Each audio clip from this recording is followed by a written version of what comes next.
In Formula One, few names carry as much weight as Adrian Newey. The design genius behind multiple championship-winning cars has been at the center of a swirling storm of speculation since Red Bull's May 1st announcement of his impending departure. Ferrari had their sights set on Newey. It was their fourth attempt to secure the services of the aerodynamics maestro, and initially it seemed like a match made in heaven. Rumors of Maranello visits and clandestine airport lounge conversations fueled the fire of anticipation.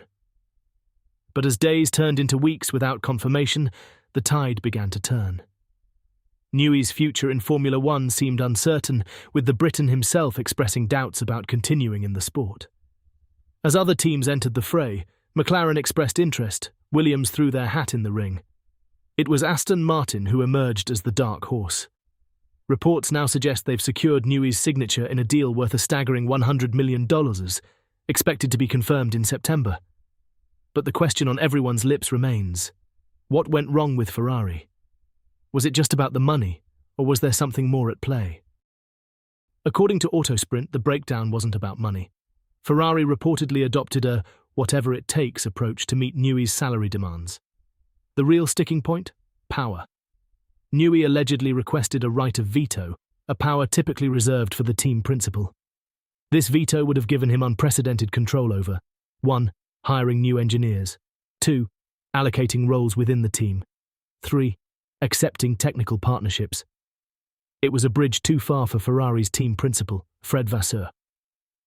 At the Hungarian Grand Prix, Vasseur dropped a hint about his philosophy. I always push to explain that individuals are less important than the group, and it is true when you are signing someone, and it is when you are losing someone. The stability of the group is important, and that the other people are working very well together. This statement now takes on new significance in light of the Newey negotiations. It's been widely reported that the level of control envisaged by Adrian at Ferrari is also the reason Newey decided to walk away from Red Bull, where there's already a power struggle ensuing. Newey's request for more control and exercising his veto led to discontent between top management and engineers, such as Pierre Wache and Enrico Balbo. To appease his technical team, Horner decided to move Adrian into a more consultant-based role, as Horner was afraid that Pierre Wache would walk away, with Ferrari hot on his tail. But if power struggles drove Newey away from Red Bull, why did Ferrari's refusal push him towards Aston Martin? With Newey seemingly headed to Aston Martin, Ferrari finds itself in a precarious position. The team is already set to lose Enrico Cardile to Aston Martin in 2025, leaving a significant void in their technical leadership. However, Vasseur remains optimistic. When asked about the situation, he stated, "For us, it's not a drama. Everything is clear. We will announce the new organization after the summer break." Rumors suggest Ferrari may be eyeing former Mercedes Chief Technical Officer Mike Elliott to fill the gap. Elliott has been the key behind some of Mercedes's most dominant cars and has a very strong working relationship with Lewis Hamilton, who's set to move to Ferrari next year. Lewis Hamilton, in November 2023, said about Mike Elliott, "I know whatever he's going to do next is going to be great. He's a super brain." Elliott's position could also be a key signing for Ferrari going into the 2026 rules, where aero will play a key role along with engine and biofuels. The 50-year-old was an integral part of Mercedes for over a decade. Although Elliott's contribution to the W13 left a stain on his reputation, his accolades cannot be dismissed. He could play an important role for Ferrari as they restructure their engineering hierarchy.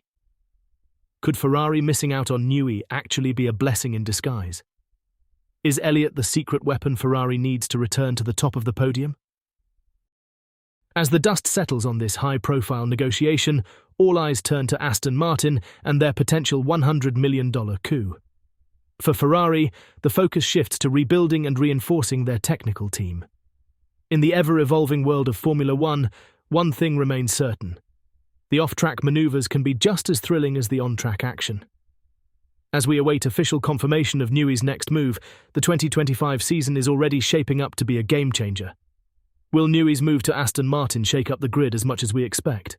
Or will Ferrari's new strategy, potentially involving Elliott, prove to be the masterstroke that brings the prancing horse back to the front of the pack? Only time will tell. But one thing's for sure: the 2025 season can't come soon enough.